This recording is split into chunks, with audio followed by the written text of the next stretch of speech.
સોમવાર 2 જૂનના રોજ દેશની સૌથી પ્રતિષ્ઠિત એન્જિનિયરિંગ પ્રવેશ પરીક્ષા JEE એડવાન્સ 2025ના પરિણામો જાહેર થયા છે, જેમાં સુરત નારાયણ કોચિંગ સેન્ટરના વિદ્યાર્થી આગમ શાહે બાજી મારી. આગમ શાહ સિટી ટોપર રહ્યો, જ્યારે ઓલ ઇન્ડિયામાં 17મો રેન્ક મેળવતા ક્લાસીસ દ્વારા તેને શુભેચ્છાઓ પાઠવાઈ હતી. શિક્ષણ ક્ષેત્રે 46 વર્ષથી વધુના અનુભવ સાથે સુરતમાં સ્થિત દેશની અગ્રણી એન્જિનિયરિંગ અને મેડિકલ કોચિંગ સંસ્થા નારાયણ કોચિંગ સેન્ટરના વિદ્યાર્થી આગમ શાહે ફરી ક્લાસીસનું નામ રોશન કર્યું. દેશની સૌથી પ્રતિષ્ઠિત એન્જિનિયરિંગ પ્રવેશ પરીક્ષા JEE એડવાન્સ 2025નું 2 જૂન 2025ના રોજ પરિણામ જાહેર થયું છે.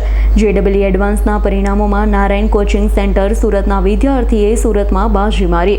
નારાયણ કોચિંગ સેન્ટરના વિદ્યાર્થી આગમ શાહ સિટી ટોપર રહ્યો, જ્યારે ઓલ ઇન્ડિયામાં 17મો રેન્ક મેળવ્યો છે. તો અંગે નારાયણ કોચિંગ સેન્ટરના ઝોનલ ડિરેક્ટર તુષાર પારેખે જાહેરાત કરી હતી કે નારાયણ સુરતના આગમ શાહે એર રેન્ક 17 મેળવી સુરત શહેરનો ટોપર બન્યો.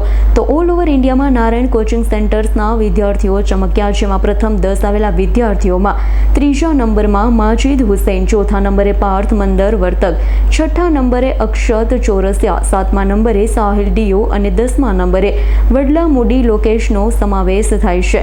ઓલ ઇન્ડિયા ટોપ 100માં આવેલા ગુજરાતના 8 વિદ્યાર્થીઓમાંથી 2 વિદ્યાર્થી નારાયણ કોચિંગ સેન્ટરના છે. તો નારાયણ કોચિંગ સેન્ટરના સુરતના સેન્ટર ડિરેક્ટર મનીષ બાગરીએ પણ પત્રકાર પરિષદમાં માહિતી આપી હતી. મારું નામ આરજવ હિંમતભાઈ માલવિયા છે અને આજે JEE એડવાન્સ 2025નું રિઝલ્ટ હતું, જેનું કોમન રેન્ક લિસ્ટ છે મારું 1950 ઓલ ઓવર ઇન્ડિયા રેન્ક.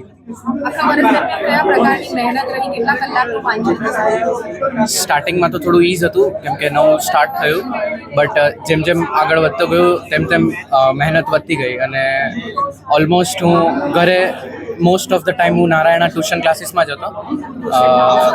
સવારે વહેલા ક્લાસીસ પછી ટિફિન મોકલતા મમ્મી બપોરનું, એની પછી સીધું સેલ્ફ સ્ટડીનો રૂમ છે અહીંયા ત્યાં, અને સેલ્ફ સ્ટડીમાં આખી રાત ત્યાં, મતલબ આખો દિવસ ત્યાં જ હોય ટિલ 8 to 9 પહેલાં સ્ટાર્ટિંગના મંથ્સમાં. પછી એને એક્સટેન્ડ કરીને 11:30 ક્યારેક તો 12 પણ થઈ જાય ઘરે પહોંચતા રાતના.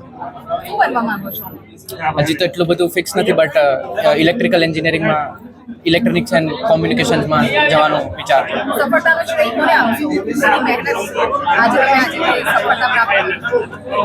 પહેલી તો સર અને ફેકલ્ટીઝને જે હેલ્પ કરે ગાઈડ કરવામાં, કે કઈ રીતના વાંચવું, કઈ બુક્સ વાંચવી, કઈ મોડ્યુલ્સ કરવી.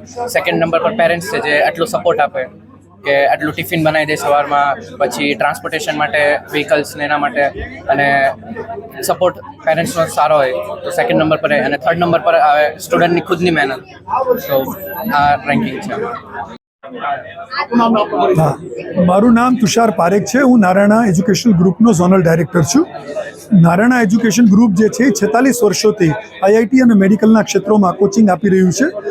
IITના કોચિંગમાં નારાયણાએ હંમેશા ભવ્ય સફળતાઓ પ્રાપ્ત કરી છે. આ વર્ષે પણ પહેલાં 10માં 5 બાળકોએ સ્થાન પ્રાપ્ત કરીને આ દેશમાં સૌથી સર્વોત્તમ સફળતા સિદ્ધ કરી છે. ગુજરાત રાજ્યમાં પણ પહેલાં 50માં 2 બાળકો સાથે નારાયણાએ ભવ્ય સફળતા મેળવી છે. અને Surat city rank 1, all India rank 17 સાથે આગમ શાહ એ ભવ્ય સફળતા મેળવી છે. અને નારાયણાની ટીમે સુરતને એક મહત્ત્વનું યોગદાન આપ્યું છે. એટલે આ રીતે નારાયણા IITની અંદર સર્વોપરિતા વાપી સ્થાપિત થઈ છે.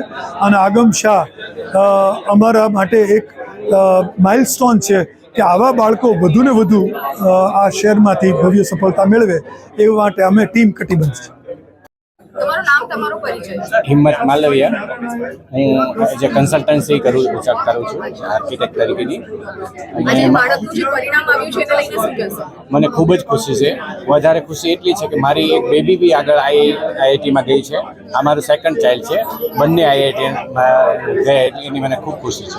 બીજા પેરેન્ટ્સને શું મેસેજ આપશો કે બાળકને સફળ બનાવવા માટે શું ધ્યાન રાખવું જોઈએ? બાળકને બને ત્યાં સુધી સ્ટ્રેસ નહીં આવે એવી કોશિશ કરવી જોઈએ પેરેન્ટ્સે.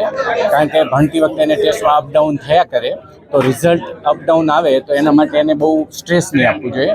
ફક્ત મહેનત કરે એટલું ધ્યાન આપવું જોઈએ. Bureau report S9 news Surat. અમારી તમામ માહિતીથી અપડેટ રહેવા માટે જોડાયેલા રહો S9 ન્યૂઝ સાથે.